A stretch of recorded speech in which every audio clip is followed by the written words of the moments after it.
нас на самом деле система управления образованием существующая, да, как бы она сейчас будет уже через некоторое время категорически не справляться со своей ролью, если будет продолжать оставаться даже в рамках существующих реформ. Хотя мы видим, как бы часть реформ, они очень интересные, как бы, и вроде бы должны отвечать вот, вызовам. Но тем не менее, да, то есть вот, существующие тренды образования, это общий, можно сказать, это усложнение образовательной среды. Да, и в этом смысле, что по большому счету образование сейчас не замыкается внутри той образовательной системы, которую мы приняли, которую у нас принято называть образовательной. Да? То есть как бы у нас образование было это уровень подготовки детских садов, школьное образование, уровень средней и старшей школы и уровень вузов, да? Ну и после вузовской подготовки. Как бы вот сейчас образование так очень сильно выплеснулось за эти пределы, да, и связано это с резким скачком технологического развития.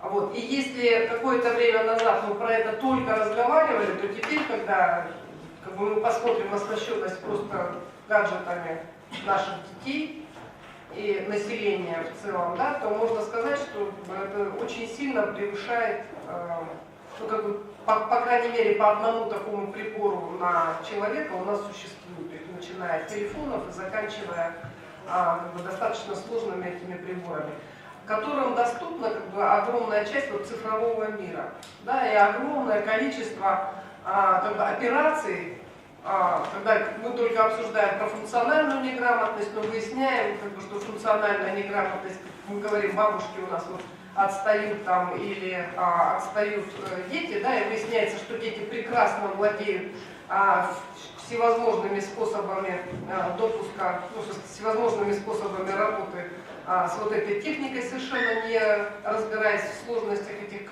конструкций и прочее, а бабушек очень много выяснилось зарегистрировано в виртуальных сервисах.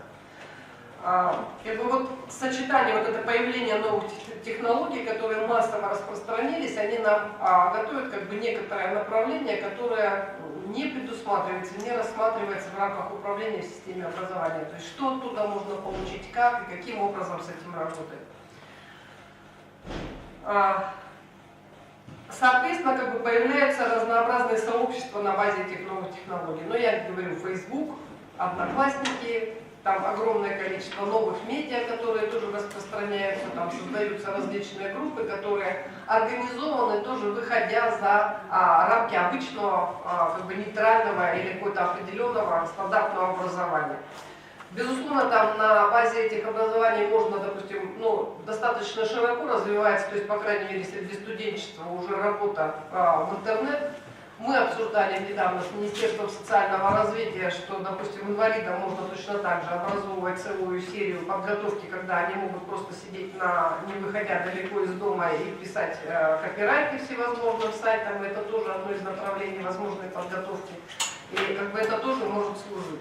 И всевозможные клубы там по направлениям, да, начиная от подготовки, если брать, то курсы, начиная от дизайна, простейшего владения бухгалтерией там, и разнообразными другими направлениями. То есть это все возможности, которые уже нарощены, которые уже реально существуют в социальной среде, доступные нашим гражданам без учета или без размышления, как этого можно достичь. Вот следующий вызов – это расширение списка акторов, занимающихся образованием. И это вот как раз резкая исламизация образования, но не только ведь исламизация дела. Дело в том, что у нас существуют как бы разнообразные способы религиозного образования. Здесь исламизация, она просто как фактор, с которым очень трудно работать, но все остальные формы образования, да, при том, что дети могут не ходить, вот, особенно в отдаленных регионах, там разнообразные появляются данные время от времени. Да, что дети могут не ходить в школы, но заниматься в разнообразных религиозных разного направления векторах. Я могу сказать, что немаловажным здесь является и то, что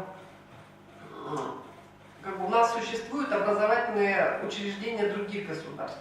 Да, и ну, как бы, вот хорошо это или плохо тоже как бы, стоит вопросом, потому что ну, на самом деле просто последние сведения, когда прошли, что сейчас ну, произошло пересобирание многих сообществ, которые закончили те или иные вузы, и прошло как бы неоднозначное обсуждение различных вопросов и направлений, которые как бы заняты или приняты у нас в стране. Да? То есть как бы выпускники, то есть является ли та элита, которая закончила другие учебные заведения других стран, то есть как бы является ли она нашей элитой, нашими гражданами, или каким образом мы должны быть на это влиять, или каким образом мы с этим можем и должны работать. То есть, как бы, и это, я могу сказать, что это напрямую фактически не относится к компетенциям, наверное, Министерства образования. Опять-таки разнообразные направления деятельности неправительственных организаций, которые тоже очень активно, и наша в том числе, проводит разнообразные тренинги, которые могут не входить в понимание Министерства образования как да, стандартизированные и какие-либо другие. Да? То есть, как бы, то есть вектор, который точно так же не как бы, возможен для образования, но не принадлежит как бы, сфере деятельности, сфере управления Министерства образования.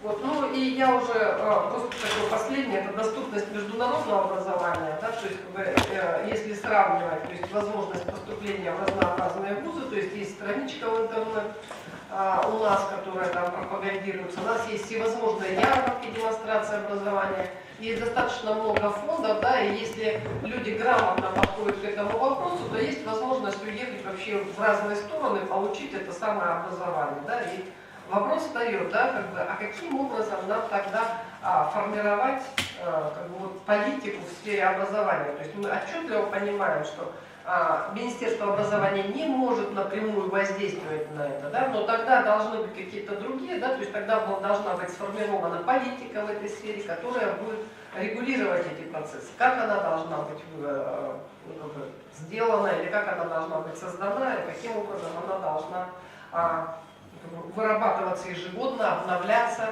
в соответствии с какими принципами и критериями. И вот я тогда могу назвать ряд вызовов, которые существуют в сфере